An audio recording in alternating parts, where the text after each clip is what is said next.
So if you are getting your brand in front of people who are fans or followers of other brands that are relatable to yours, maybe not a competitor, but relatable, you're going to widen your base, and maybe people will start finding out about you who otherwise didn't know about you previously. Hey, what's up, everybody? Welcome to the Local Business Hacks Podcast. I'm your host, Dave Nicolanti, on a mission to help you.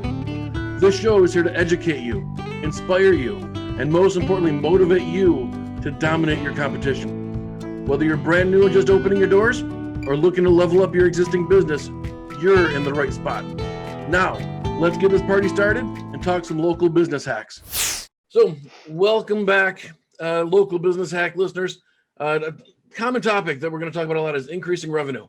Now, everyone always thinks that means getting new customers. Obviously, that's really important, but a big part of that is keeping your existing customers.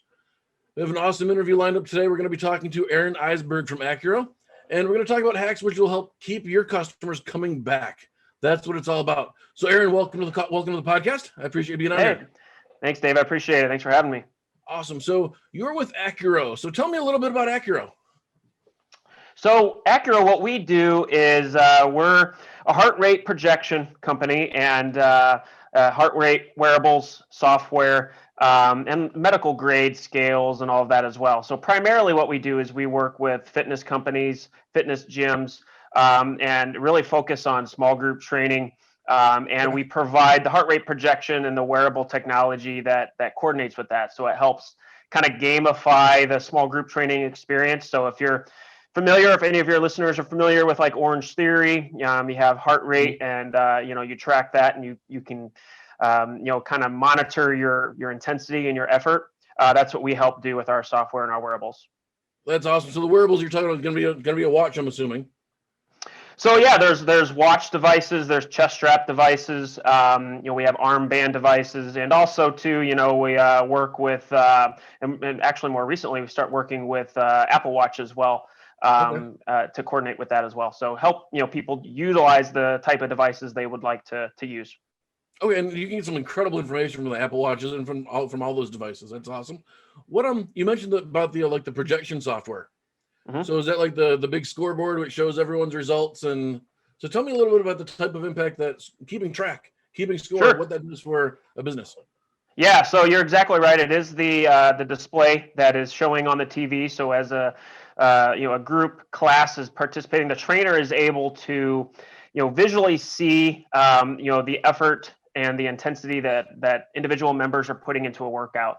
And also what it does is it really helps the trainer better understand how accurately people are effectively working out, right? So everybody just tends to think they need to work out as hard as they possibly can all the time, right? Let me work myself like crazy and sweat everything out and I'll be good. But really that's not completely 100% correct. If you spend too much time with your heart rate really, really high, you can actually cause injury, right? And you'll be more prone to injury. So the whole idea is to have the trainer be able to visually see that, be able to tell people whether they need to, maybe pick it up a little bit, take it down a notch, and then help people really meet their training goals. And that's ultimately the number one part of that is to help people. You're paying the club and the trainer to help you reach your goals, and that's what we try to help provide that technology to do that. That's incredible. That is so cool. And so you have the software that has a big board and rank changes where people rank based off their heart rate or what zone they're in. And yep. Yeah, exactly. Very cool. Yeah. So it's there's leaderboards, there's challenges, all those types of things that can happen, and kind of gamify the experience a little bit as well. Gamifying the system, that's so important. I know all about it, but tell our audience, man, why is gamifying the system important? And what does that do? What's it accomplish? Yeah, so really what it does is, just naturally as human beings, we're competitive, right? So what the kind of the gamification aspect of it, and just to kind of backtrack for a second, with our system, what you do and how you gamify it is you earn points based on the amount of time that you spend in each one of the different heart rate zones. So as a club, you can dictate and decide which which zones are more important to you, and then you can reward more points for spending more time in those zones. So for example, zone 3 and zone 4 typically are the fat burning zones. And in those zones, for the most part, most of the time people want to provide and give more points for that because they want people to spend more time there, right? And you can also then, de-emphasize other zones. So like zone 5, maybe you only give 1 point. So the whole goal then is at the end of the day to, kind of take what those point totals are, see where you're supposed to be, by the end of any given workout experience, and then you can turn that into a competition, right? So rather than burning calories or I guess looking at calories from a challenge standpoint, because men and women burn calories differently. Men just tend to naturally burn more calories than women do. So if you're doing a competition or a challenge based on burning calories, it's not really an apples to oranges or apples to apples. It's more apples to oranges, type of comparison. So having the point structure and gamifying in that way allows it to level the playing field amongst everybody and create that competitive environment. That is great to hear. So we started this off saying, hey, let's talk about customer retention. Keep those customers coming back. So I know we got off a little bit on the science side of everything, which is just incredible to hear about. But how does gamifying keep people coming back? Sure. So one of the other main ideas behind a solution in a situation like this is to not just gamify everything, but the whole goal is for members to visually see their how they're progressing in their fitness journey is how I like to describe it. And all the data that you get, I mean, most of your audience may know that if you're using an Apple Watch or a Fitbit or whatever you're using, and let's say one day you go work out and you forget the device, you're in your mind, you're thinking that workout didn't happen, right? It doesn't really count because I didn't have my device with me. Well, this is kind of the same idea. So, but putting it into the club situation where the clubs are able to not only gamify but provide feedback and data to the members on how they're progressing over time. And with that additional knowledge, we've seen retention greatly enhanced for clubs because members are more engaged with the club themselves. They become more engaged with the trainers, and then they just happen to actually see the results, because not just physically, but they see it with the data as well, right? So one of the big things that happens with clubs, an average club's retention rate is probably anywhere between 3 and 6 months. And without this type of software or technology, but with this type of technology, we've seen that double, if not triple, retention, because now those members don't want to lose that data. They can actually see a lot of members feel like, hey, I don't physically see any changes after 3 months, so they quit. Well, the data shows you you're changing. The data shows you you're getting better and you're getting healthier, and they like to see that. So people tend to stick around quite a bit longer, having the data available to them.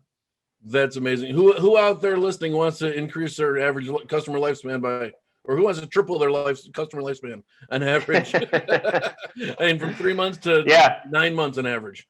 That truly is incredible. Just by keeping that customer engaged and putting absolutely, holding them accountable on a big scoreboard too. No, absolutely. And I mean, not everybody likes that, of course, sure. But most people do. And the system has a way to kind of hide your identity as well. You can have nicknames and all those types of things. Okay. So that way, if you don't want your name up there, it can be something different. Or maybe only the trainer knows who you are, right? So that's incredible. So so Aaron, I'm pretty safe to guess, but I want to confirm, what type of audiences you serve, and obviously the small group classes. But who are your customers? Yeah, we primarily work with fitness clubs and gyms. We work with a lot of large franchises that are really all over the world, global. But we do work with smaller, not to say mom and pop gyms, but just a lack of a better term, smaller clubs as well that maybe only have one location. And with exactly that main goal to improve retention and increase revenue. We do work. We've kind of expanded some of our business into like the insurance side of healthcare as well, where we can help provide data to insurance companies on help to really help with premium costs, right? So if we're able to help people stay healthy and provide the data that shows that they are active and working towards being healthy, that can help with lower premium costs for insurance and things like that. So we've dabbled in that a little bit. That's not our main focus. We primarily work with fitness clubs, with small group training and things of that nature. So the insurance side would be like if somebody's wearing an iWatch or wearing your watch really all day long, just collecting that data all day long and seeing what their habits are, how many steps they're doing a day, what their heart rate gets up to.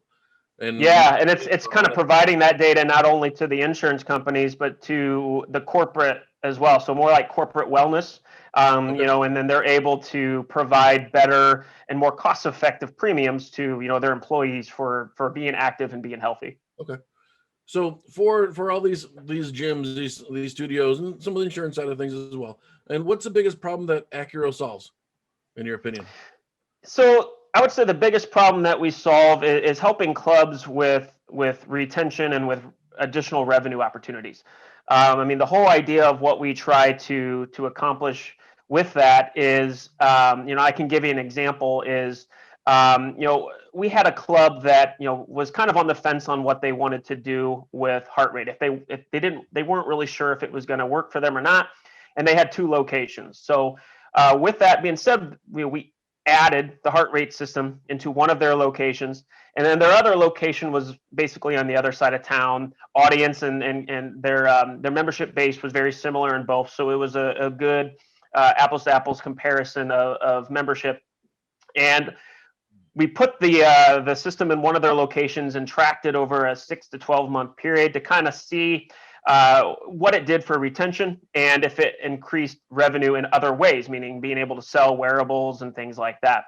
So with that, after about between the 6 and 12 months, we started really looking at the data, and we could see that looking at the 6 to 12 months prior for both locations, the location that had the technology implemented had about a 35% increase in revenue and retention year over year versus the other location that had only about a 7%.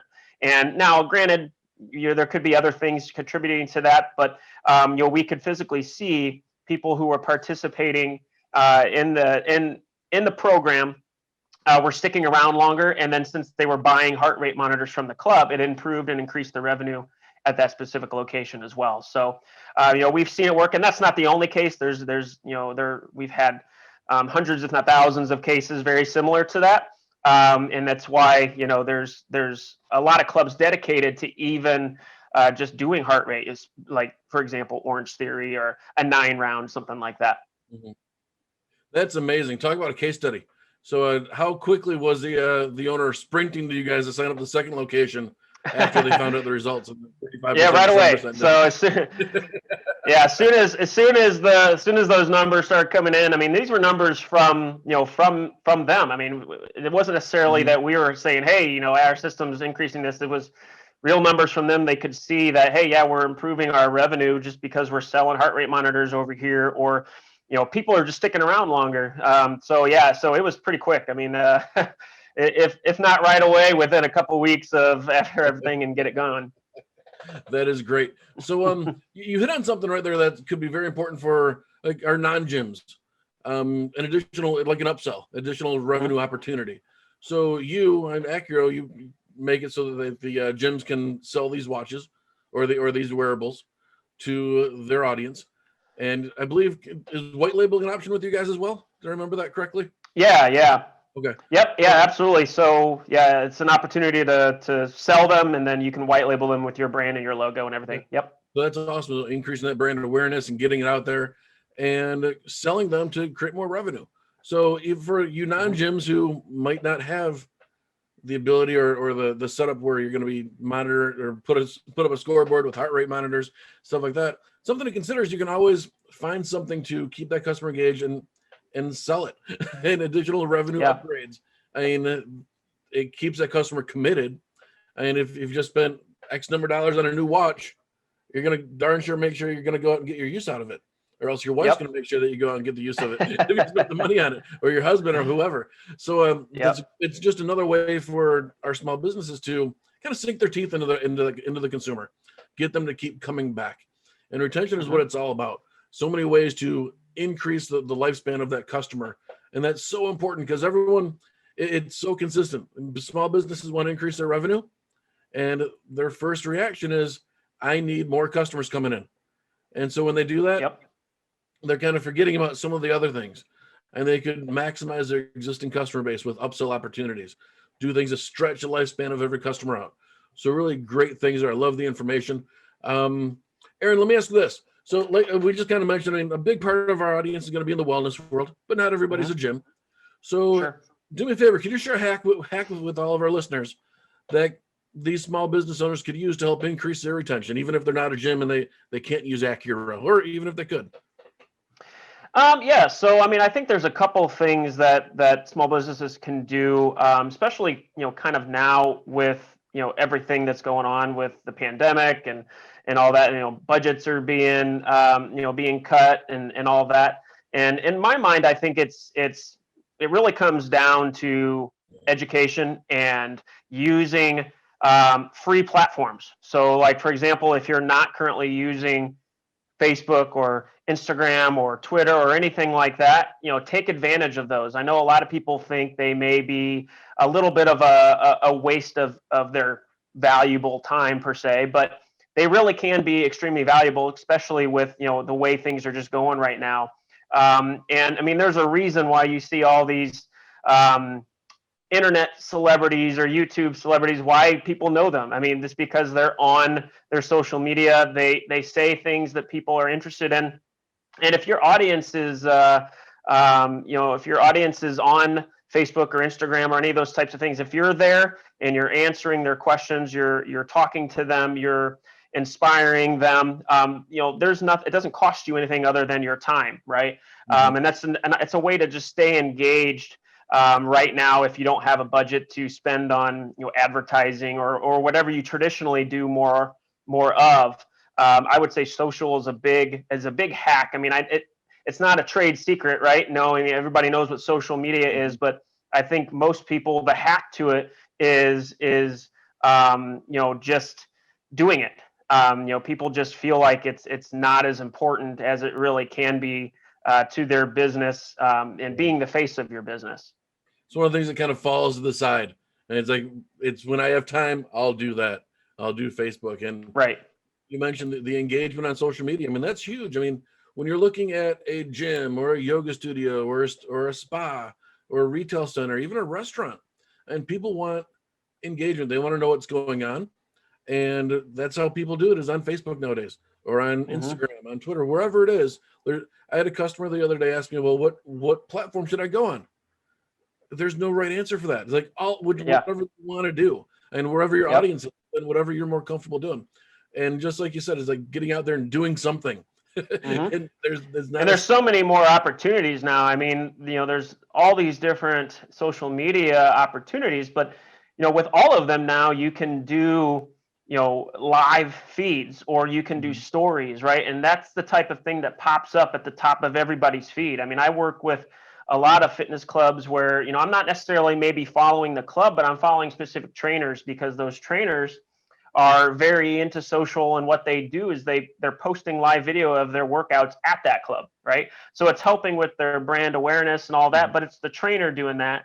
And then they just go live on Instagram, or they post an Instagram story, and hey, every time I open the app, boom, there they are. They pop right up, and then I'm able to see it, and it's like, hey, they're pushing the brand, and it doesn't cost them anything. I mean, they're doing what they do, and it's right there, right in my face. And I would be able, as a member, I would love to be able to see that, or a customer of a specific, either a club or a restaurant or whatever the business may be.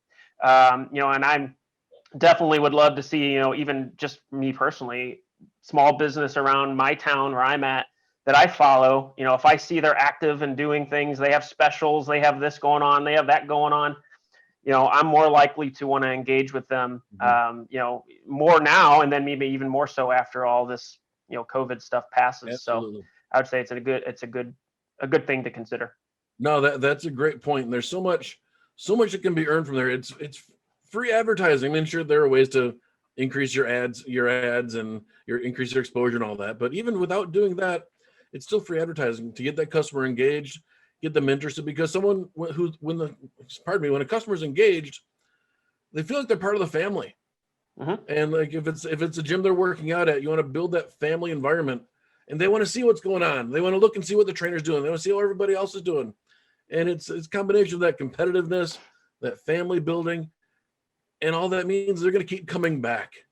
Mm-hmm. And that's so important. No matter what type of business, you want to get that customer to be part of the family, so they keep coming back in. Restaurant, you want to come back in for another meal or order pickup order. Gym, you want to get them keep coming back in. Spa, same thing. Every business, you want your repeat customers to keep coming back in. And that's what this is all about, building up that engagement, increasing the times that you can see your customers. Yep. So, and actually, I have one other hack here for you that might be interesting for some of your members, or for some of your listeners, is, as a small business, if you have a specific type of clientele you're going after, a hack that I would recommend on social media would be to find other businesses that are similar to yours in a geographically local place, right? So if I'm, for example, a fitness club and I'm looking for new members, I may look at local health food type places, right? Maybe a Jamba Juice or something along those lines, and see who's following them, right? And then start following those people. And then if those people follow you back, reach out to them and just say hi. So if you are getting your brand in front of people who are fans or followers of other brands that are relatable to yours, maybe not a competitor, but relatable, you're going to widen your base, and maybe people will start finding out about you who otherwise didn't know about you previously. So that's just, I know social media is not really a hack, but I think that's kind of a hack within the hack, right? Kind of go in and do a little digging, do some homework, follow people who follow businesses that are similar and relatable to yours. So that's a great tip. I mean, there's one thing to partner up with other neighboring businesses that might share a customer, like you said, a gym and a juice store. But that's kind of next level what you're saying there. Is like you're kind of talking about hijacking some of their followers, and not hijacking, just following them in addition and bring them over your way. And that's an awesome idea. And how much does that cost? It's free. Yeah. Yep. Just your time, right? I mean, it's just your time. Yeah. And so that's such a great hack and a great way to take advantage of that, to bring those people in and increase your overall awareness online, your overall awareness on social media, wherever it is. That's a great tip, Aaron. I love that one. Let me ask you this: any questions that I missed? Anything I should have asked you, or any other tips that you want to share with our audience? The only other tip I'll have is, and it's a little bit more related to the fitness side, but it can kind of go across the board for everybody right now, especially restaurants and all that, dealing with closures and limitations and all that. Is I went back to it a little bit ago, but one of the big things I think right now that is important, that is, again, really kind of free for you to do, is education, right? Educating your potential customer on how, not necessarily just how you're different as a business, but how are you thriving, and how are you, what are you doing during, this pandemic? So a lot of times, like in the gyms, for example, people are nervous right now to go to a gym or go to a restaurant because they're afraid things are not clean. I think the whole part of what you need to do is educate your members on how you actually are clean, right? Here's the things we're doing. We're actually probably cleaner now than we've ever been before, right? Here's all the things, there's studies out there showing that, gyms aren't spreading the virus. Restaurants aren't spreading the virus as much as other ways are. So if you're out there being able to talk about that, show what you're doing from a safety standpoint, a cleanliness standpoint, and really help your members better understand that, I think you can prevent them from, like in a gym's perspective, canceling on you. You don't want your members to cancel on you because they're afraid to go into the club. I think if you really make it known, these are the things we're doing. We're being safe. We're doing we're following rules. We're cleaning here. We're doing this. We're doing that. Oh, and hey, by the way, here's a study that shows gyms aren't spreading the virus, and here's why. Here's what the study pertains to. So, that would probably be the only other thing. And again, that's free and just takes your time to explain that. Get on social media, show it, and really make it known that you're making an effort to appease and accommodate the customer during everything that's going on right on and the uncertainty right now. That's awesome. Yeah, and these small business owners, you got to realize that you have a moral obligation to communicate with your fans, with your audience, with your members, letting them know what you're doing, where you're at. And it doesn't matter how you're doing it. Social media is one option. Email, texting, word of mouth, Yep. any and everything. You need to make sure you're doing that because your members need to know. And your members need to know that you didn't just abandon them because they came to you for a reason. And you obviously want to keep them coming back. So communication is so super important. Now, Aaron, you mentioned we talked quite a bit about social media these last couple of minutes. Tell me a little bit about where we can find Accuro and what social media platforms are you guys on? Sure. Yeah. You can always find us on our website. It's just accurofit.com. So ACCUROFIT.com. We'll provide a link to that in the podcast. Oh, okay. Yep. Description and everything.